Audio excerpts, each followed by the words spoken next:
Hello, everyone. Welcome to this webinar hosted by Security Compass. My name is Eleanor Lee, Product Marketing Manager at Security Compass, and your host for today's webinar. Before we get started, I'd like to address a couple of housekeeping items. Address these before we begin. First, a recording of this webinar will be available after today's event. We'll send you an email with a link to the recording. Second, we love questions and we encourage everyone to raise questions. Please submit your questions into the chat and we'll collect and address them at the end of the presentation. We'll also open up the audio lines at the end of the presentation for questions. We host webinars that deep dive into a range of cybersecurity and risk management topics every month. If you have attended any of our past webinars, welcome back.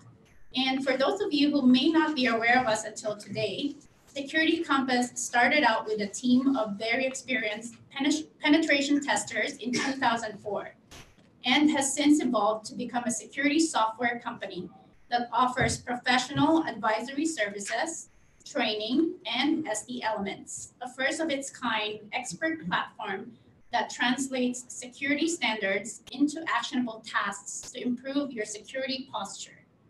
Our mission is to help customers manage cybersecurity risk without slowing down their business.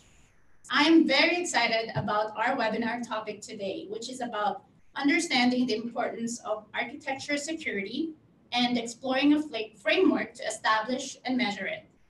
I'm very pleased to have here with me two expert security practitioners, Arun Prabhakar and Camille Kloppenberg. Arun and Camille, thank you for being here with me today. I will let you introduce yourselves and start your presentation. Take it away. Thank you, Leonor, and greetings, everyone. My name is Arun.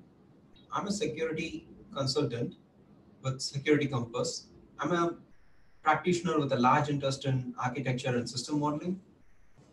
My information security experience includes cryptographic protocol development, security of web and cloud applications, and industrial control systems. Additionally, I've worked on distributed ledgers, Internet of Things solutions, and that's a brief about myself. Now I would let Kamal introduce herself. Thanks, Arun. Good morning, afternoon, or evening, everyone. Thanks for taking the time out of your busy schedules today to attend this webinar. My name is Camille Kloppenberg, and I'm a manager in the DevSecOps advisory team here at Security Compass, where I'm primarily responsible for the successful delivery of our services and head up our PMO. My InfoSec experience include the areas of cryptography, specifically elliptic curve cryptography, public key infrastructure, wireless security, and identity and access management in a variety of roles, which include software development and product management. My most recent experience has been in the financial services industry, where my focus was building trusted relationships between the technology teams and the business partners and delivering solutions to meet the business's needs. So Kamal, what can our audience expect from today's webinar? Thanks, Arun. So what Arun and I are setting out to do today is to provide you with information on how you can move towards continuous architecture security within your organization. First, Arun will begin by walking you through the current gaps and challenges with the traditional approach to architecture security. He'll then discuss the following key areas that need to be addressed in shifting to continuous architecture security. 1, agile thinking. 2, system modeling. 3, risk mitigation. 4, tools integration. And 5, risk-based metrics. Following that, he'll illustrate how architecture security can be integrated into your DevOps pipeline with technology by implementing tools that will help you achieve this goal and provide scenarios where we apply the architecture security process and how that process benefits and plays a vital role in the DevOps pipeline. I'll then provide a high-level conceptual overview of what a continuous architecture security process would look like, which also illustrates the highly collaborative culture that is needed by and grows out of that process. But what good is a process without metrics? Having said that, we'll touch upon metrics as key indicators and choosing the right ones that will help you to measure the progress of your practice and helps you communicate how well your architecture security process is meeting your organization's goals, objectives, and risk appetite. I'll then talk about architecture security maturity and how knowing the target maturity level will help you establish a plan to take you from your current level to the desired level. Finally, we'll give some guidance on how this can all be put into practice and next steps. Looks like a full agenda, Kamal. But before we proceed, are there any assumptions that we are making that our participants should be aware of? Thanks for that reminder, Arun. Before we jump into the heart of our webinar, let me outline some assumptions. First, we assume you are doing DevOps. As we all know, DevOps has become the first order of the day. Where Agile broke down the walls between the product owner and development team, DevOps brings the dev, quality assurance, and operation teams working closer together.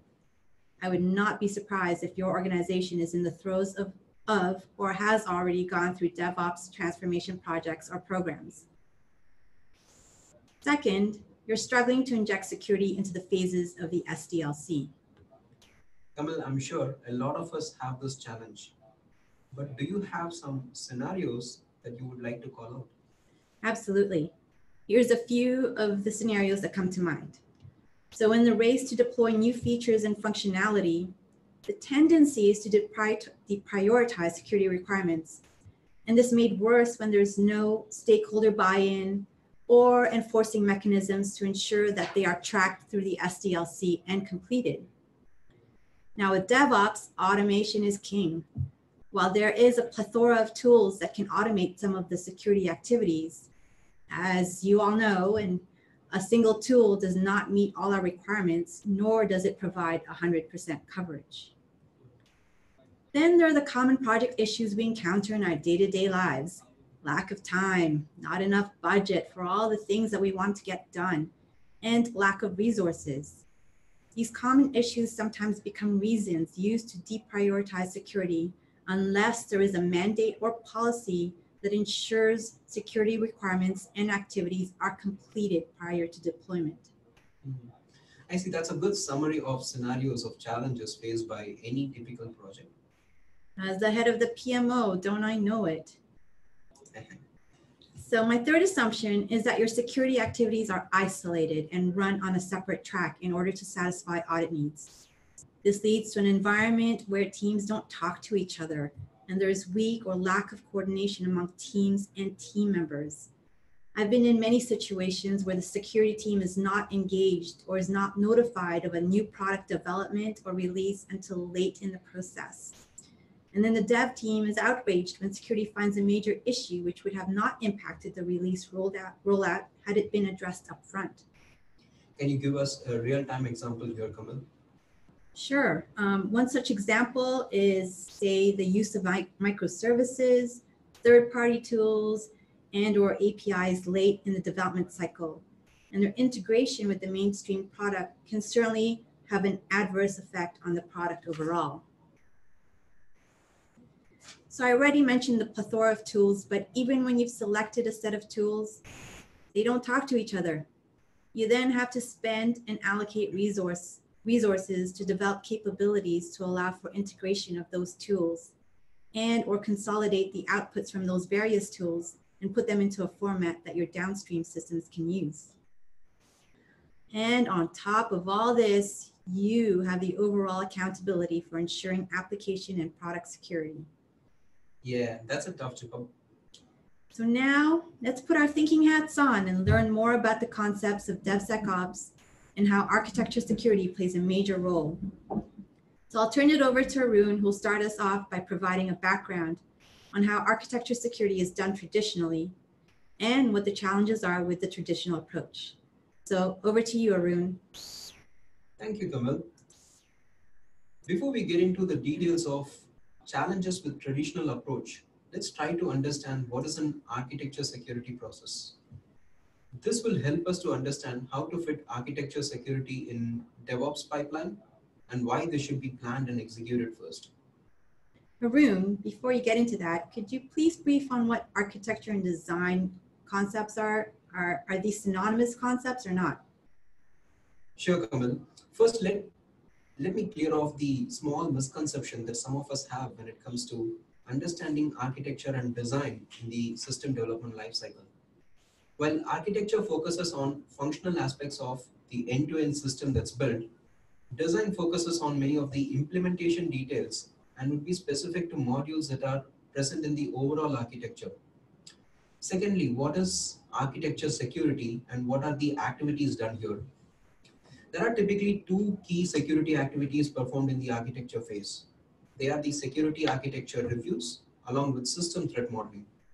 Both of these discover many of the flaws around the complete system that is made. Just the two of these, Haroon? Are there any others too? Oh yes, there are. As a matter of fact, I can say security architecture reviews, design reviews, outputs from attack surface evaluation, threat modeling, and of course, misuse case modeling. All of these done in the initial phases are very useful in ensuring that the software product not only functions as it is expected to, but also ensures that it does not violate any security policy. Overall, we got to ensure a fine balance is created between the activities done and the resources involved and the efforts invested. Okay, so we now got a glimpse of what architecture security is and the activities done there. Sounds good, Haroon, but how is this carried out as a process? And what do you mean by architecture security process? Sure. So we can answer that from our understanding of security architecture phase, where the focus is around discovery of non-syntactic design flaws in the logical operations of the system and capturing the right security requirements, which of course is a key objective. Preparing the inputs, the dependencies involved, the series of actions or steps to be taken in order to achieve the desired outcome is the whole of architecture security process. Now, understanding these concepts puts us in a comfortable position to discuss further about the challenges with this approach. What we observed is that although many organizations have a mature security process and start executing security activities right from the architecture phase, we have been seeing increasing challenges when the traditional approach is followed in different other methodologies like the Agile or DevOps. Some of these challenges are what we have presented in the slide. The first one, time consumption. We don't have enough time for performing security checks for all the applications or the complete product for that matter. Requires system-wide expertise. We don't have the required resource to work on the very many security activities during different stages of the DevOps pipeline. Next, results vary widely by team.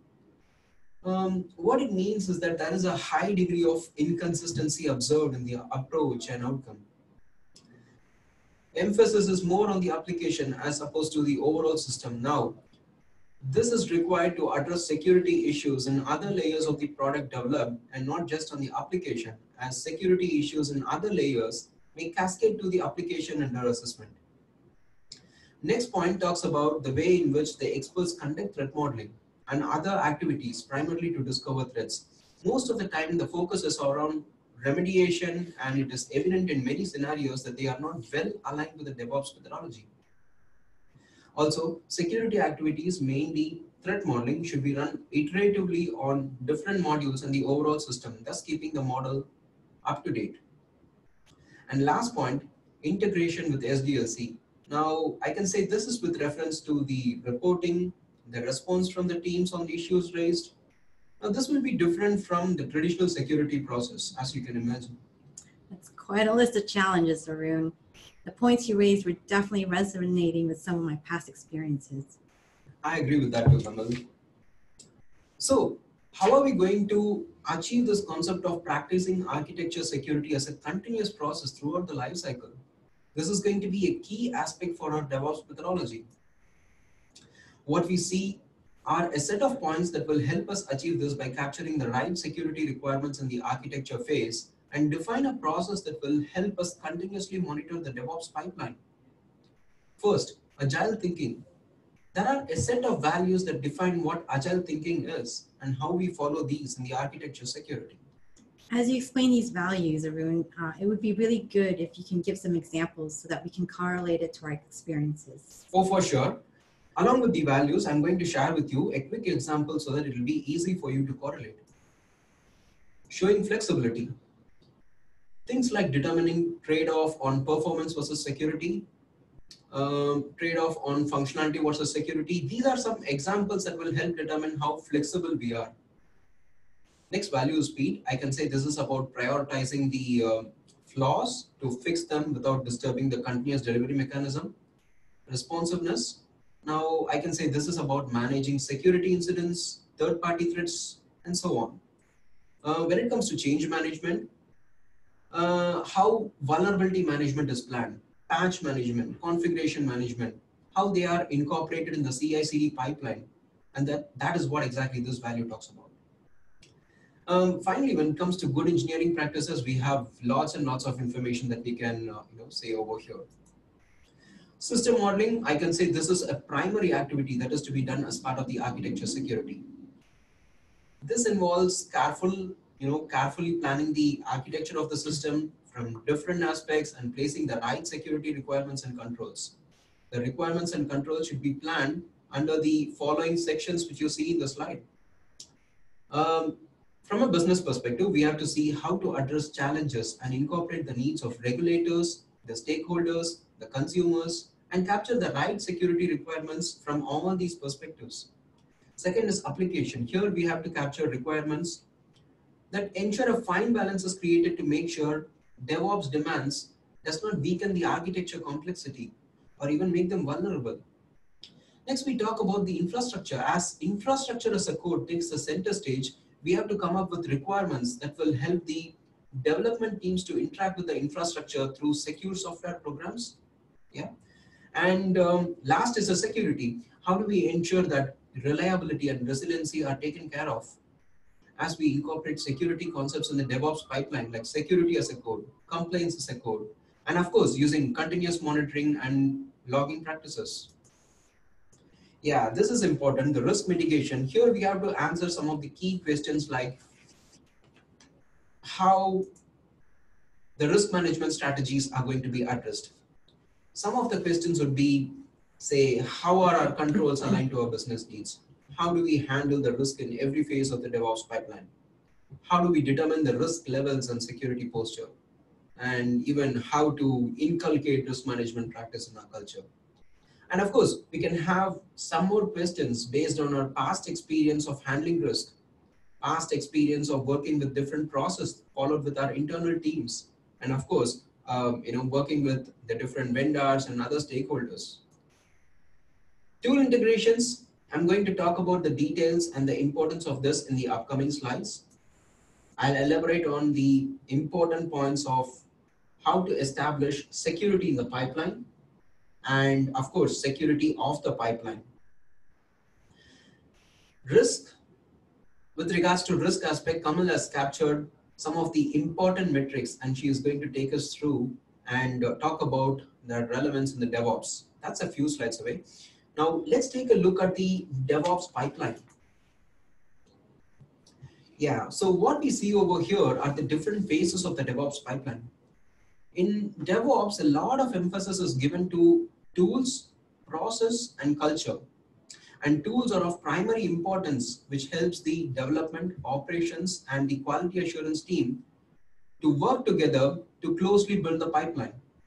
When it comes to the tools, especially with regards to architecture security, we will have to plan and build a pipeline to incorporate the security concepts and design principles. Do you mean capturing these concepts as requirements and using tools to build them in the pipeline, Arun? Oh yes, correct. I can give some examples here. Let's say security concepts like authentication mechanisms. How are they going to be built using AAA protocol? How are they going to be configured? How would they be tested? And when it comes to design principles like, say, least privilege, how are they going to be continuously monitored during the follow-up phases in the DevOps pipeline? If you see, overall, this needs careful planning when we work on establishing concepts like defensive layer security, or be it incorporating security into DevOps pipeline, like infrastructure as a code. primarily because we give developers the ability to code and interact with the infrastructure in DevOps methodology. All such requirements will have to be clearly defined, including capabilities of tools that help us carry out the security process throughout the pipeline. Yeah, this is important. This slide is just a snapshot of a bunch of tools that we use in DevOps. We have a plethora of options to choose from, and most of these are available as open source tools. You can think of very many tools as you see this picture, and I can just give a couple of examples here. Let me say like Nagios. That's a tool primarily to help with continuous monitoring of the network infrastructure. Fogbugs, more of a project management tool, but certainly helps track issues on a continuous basis throughout the pipeline. Those are great, Arun, but what would you recommend are tools from an architecture perspective? You know what, instead of naming just tools, I would place the tools in two different categories, and it is important to think from both these perspectives: securing the pipeline and building security into the pipeline. This is something that we saw in the previous slide as well. So we got to use from, carefully choose the tools for our DevOps pipeline from both these perspectives. The key aspect of these tools would cover, say, like automating the security audits, tools that will effectively be used for composition analysis, tools for real-time prediction. So overall, the objective here is to capture the, capture in the architecture phase the security requirements that will have to be continuously monitored throughout the pipeline. Yeah, when it comes to the continuous architecture scenarios, you know what, we did a bit of research and brainstorming to see where we apply the architecture security process, during which scenarios, and how they benefit the DevOps pipeline. And we came up with some of the important points where architecture security plays a vital role. Let's go one by one. First is when having the feedback of data collected from the operations team back to the development team. The architecture security process plays a major role in establishing a strong feedback mechanism. This helps to benchmark and review our own performance. From a security standpoint, I can say the maturity of the security posture, how we deal with specific risk categories like vendor risk, capturing the right feedback and passing it on to the right team, and appropriately incorporating that in our DevOps pipeline.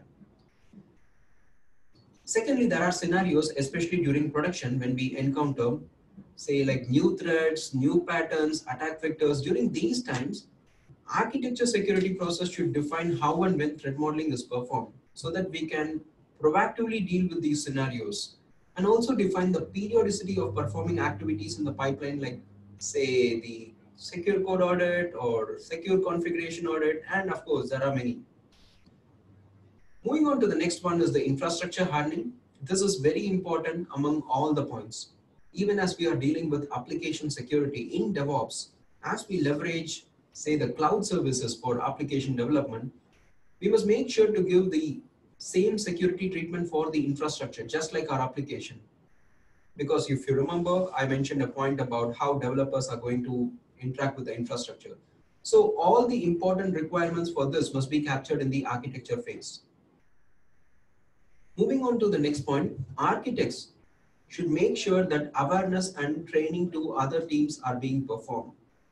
The focus should be on the training them on the, say, the impact of security activities like threat model, doing SAST, doing DAST, and how the development and operations team handle risk. What is the appropriate fashion to do that? That should be the focus of the training, and of course the awareness too. And last is the way knowledge management is done. Lessons learned, experiences should be documented in the knowledge base and accessible to everyone across the teams. This includes handling security threats, security incidents in the DevOps pipeline, and of course, handling third-party and even vendor risk. I used to think, and it used to be, that architecture was something that was done once and revisited every now and then. From all that you've described here, Arun, so far, architecture and architecture security needs to be done continuously, especially in the world of DevOps. So now let's take a look at the process. This looks like an interesting picture here, Kamal. Can you tell us more about what's going on in the slide? Sure thing, Arun. I hope everyone's able to see some of the details in the picture depicted here. Essentially, what you're seeing is a snapshot of a high-level and conceptual DevOps process. To the left are all the manual inputs to the process that would be done by, say, your software engineer, designer, and/or project manager, Scrum team. Once all the manual inputs have been entered, then what you have on the right in the gray shaded area are all the automated processes carried out by the tools you've selected to perform specific actions, such as issue tracking, build, test, deploy, monitor, and notifications.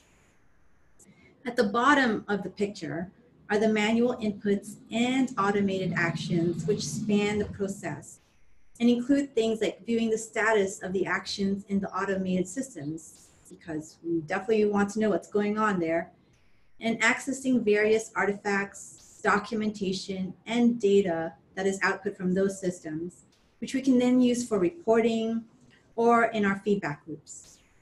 Is this flexible approach, Kamal? For sure, Arun, it's definitely flexible and scalable because, as we know, in real world scenarios, there could be more people and more autonomous systems involved in performing a variety of actions.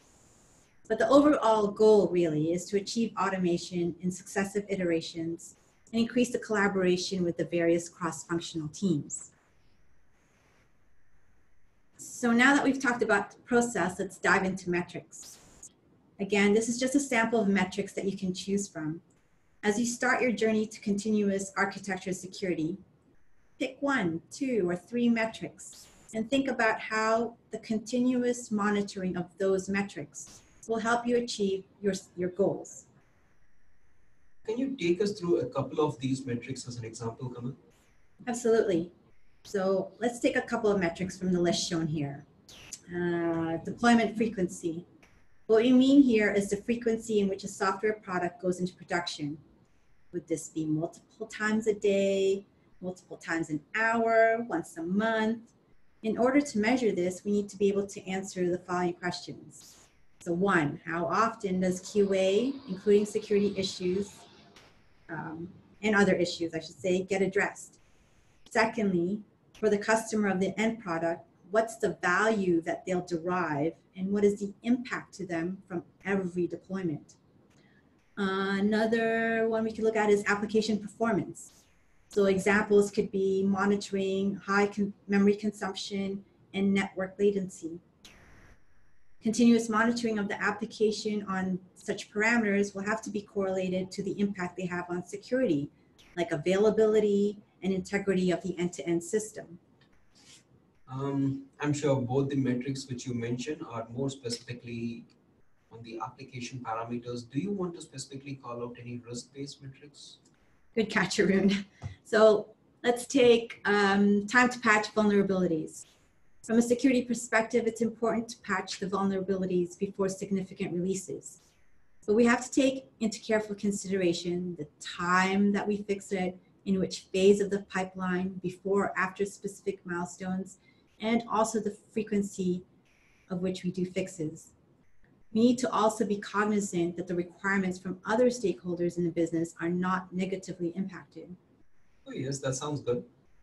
So essentially, select the appropriate metrics aligned to your organization's goals and objectives, as these will help you to create the appropriate processes and implement the necessary tools and controls to make the overall architecture reliable and resilient.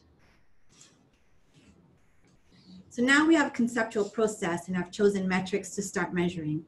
What we want to do now is to define the desired maturity level. Oh, why do we want to do these? Well, in identifying where we want to be as an organization, we can then assess the current level we're at with the desired level, and from there create a plan which lays out how we're going to get to that desired level. I mean, as with any maturity level, there's a set of activities or actions that are in place at every level. Note also that the activities or actions from the previous levels, if any, apply to the next level.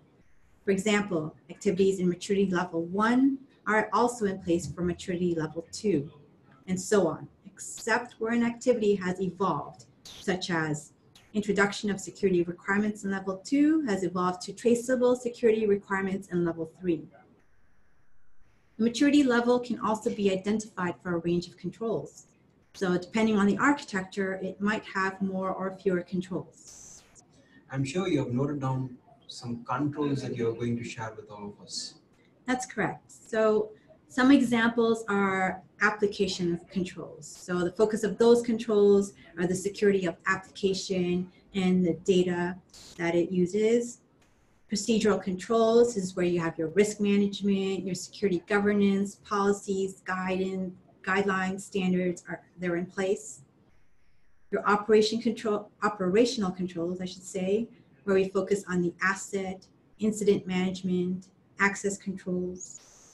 And we have endpoint controls where you have the endpoint security, identity and access management, and finally infrastructure controls.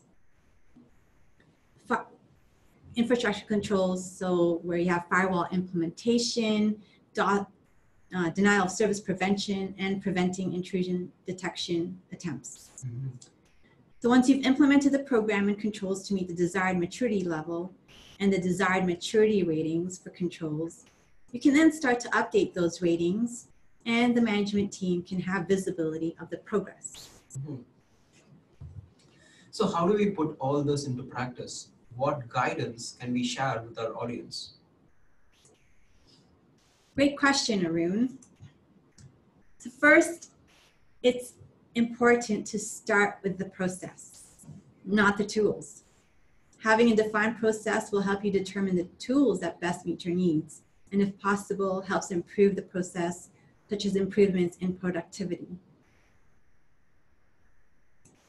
As you map out your process, you should ensure that every part of it adds value to your security posture, be it in the security code audit, threat landscape review, or documenting the security requirements. You should ask yourself how each activity strengthens your security posture. Then start identifying activities that can be automated and automate them. But let's be clear, you will never achieve 100% automation. What you can strive for is minimum human intervention. And this can be achieved in a phased manner and ensuring the strong feedback loops are in place within your process, as we had alluded to earlier. And know that you cannot, nor should you do this alone. You'll need stakeholder buy-in and collaboration with various teams who will have roles in or are impacted by the process, such as DevOps, designers, network engineers, development team members, the end customers, and most importantly, the business. Overarching this is the leadership support. Without support and buy-in from upper management, as we all know, also impacts our ability to get the support and buy-in from other areas of the organization for whom we do not have direct responsibility for. Last but not least, start with a few relevant metrics and build up semantically from there. Make sure those metrics align with your organization's goals, objectives, and risk appetite. Thanks for those guiding points, Kapil. Let's continue on the next steps. Yeah, so build security into SDLC. How do we do this? Though we are talking about architecture, it is in this phase we got to identify the requirements, build the process, even the governance mechanism. Once this is done, and as we move into the implementation phase, majorly into the tooling, I would say think beyond SAST, think beyond DAST. Many put tools at first place because of the misconception that DevOps is a lot about tools, which actually is not. So it's not about the automated tools, but also about incorporating all other security activities in the life cycle. Some of them may be even manual methods, starting with security requirements gathering and doing it all the way till continuous monitoring. The second point, architecture security training. Here we got to focus on building awareness on how security benefits the individuals, the teams, and even the products that they develop. Security professionals should roll out focused training on security activities, including threat analysis, and trying to make them understand what it is, how we do, what we get, and what they save. And of course, the target audience should be the leads and admins of development and operations teams. The third point, architecture security process definition. How in each SDLC phase we are defining the what and how of architecture security, the interaction between teams, the artifact translations across phases, and of course, a lot of process and cultural aspects too. This requires strong support of the leadership, as Kamal mentioned, and of course, the team leads of development, operations, and QA teams who are the primary stakeholders of the DevOps engagement. The last point is with regards to the security toolchain integration with SDLC. Now, this is all about identifying the required security tools for every phase, how they could be incorporated in the CI/CD pipeline to give a seamless outcome for every release for the project. That was a lot of material that we went through, Arun. Definitely, Kamal. Let's wrap up this webinar with a few concluding remarks. So, I spoke about the gaps and challenges with traditional architecture security. To have a complete end-to-end continuous architecture security, and of course, how this needs to be integrated into your DevOps pipeline that benefits the people, process, and technology. So what I mean is that the security architecture reviews, the threat modeling will have to be performed continuously and must be done for all individual modules like microservices and even to the overall system. So achieving architecture security needs a lot of collaboration with cross-functional teams, establishing strong feedback loops within the process, implementing mechanisms to ensure traceability of information and actions, and establishing metrics that allow us to continuously measure the maturity of our controls and our practice. Once we have a mature practice, efforts should then be spent on further automating the pipeline and improving the process. Yeah. So establishing a continuous security architecture will not only help you better your security posture, but it will position your team and your organization for the future where you have an agile-based security architecture where you are now moving from a static to a dynamic architecture, which needs to be responsive to multiple triggers or changes. Thank you again for taking the time out of your busy day to attend our webinar. We hope that the webinar has provided you with some new learnings or reinforced information that you may already know. We would love to hear from you about your own experiences in establishing a continuous architecture security within your organization. Thank you so much, Arun and Camille, for an engaging discussion on architecture security. Lots of great insight there and lots of new information and learning. At this point, we would like to open it up to questions. We have a question from the audience on what we mean by shift left. Okay, so this whole concept of shift left is all about capturing the security requirements and being prepared as we move into the implementation phases. So the shift left is primarily about all the security activities that are involved in the architecture and design phases. So capturing the right security requirements, doing the architecture reviews and doing some threat models. So those are the key activities that are of focus during the, in any project which is involved in a shift left approach. Thank you. Hope that addresses your the question. Feel free to follow up if you have more questions. We also have a few more questions from the audience. So how often does a security architecture review or threat model, how often should it be performed in a project following the DevOps methodology? I think I can take it. So there are many factors which determines this and are purely based on the product that is being built. The factors that determine this would be, say, the release frequency of the modules in a project, the data classification of the modules in a project. I can even say the flexibility of teams in addressing the security controls. Yeah, overall, like we got to follow the best practice, and I would say that all security activities must be done irrespective of threat model or architecture review. And it must be done for every minimum viable offering that is being planned in the project. Great. Another question is, how do we really build a strong DevSecOps practice? What are the key elements to start with? Kamal, you want to take this? Sure. So that's a great question and a strategic one at that. As mentioned earlier, every successful practice, project, or program begins with strong support from leadership, as this impacts and becomes part of the organizational culture. How can you achieve this? Have openness, effective change management, and a culture of continuous learning. Build those strong feedback loops within the process. And this involves and will foster strong collaboration with other teams. Have security evangelists or champions in place is also helpful. Typically, security architects end up playing this role as they have a complete understanding of the end-to-end process, the technology that's involved, as well as the business. Thank you, Camille.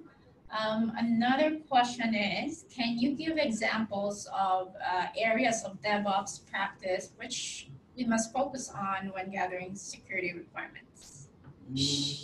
Sure, I'll take that one. Again, this depends on the product or the application which is under assessment. But some of the generic areas would be, say, continuous integration, making sure security testing is a part of your continuous integration and forces security standards on your software.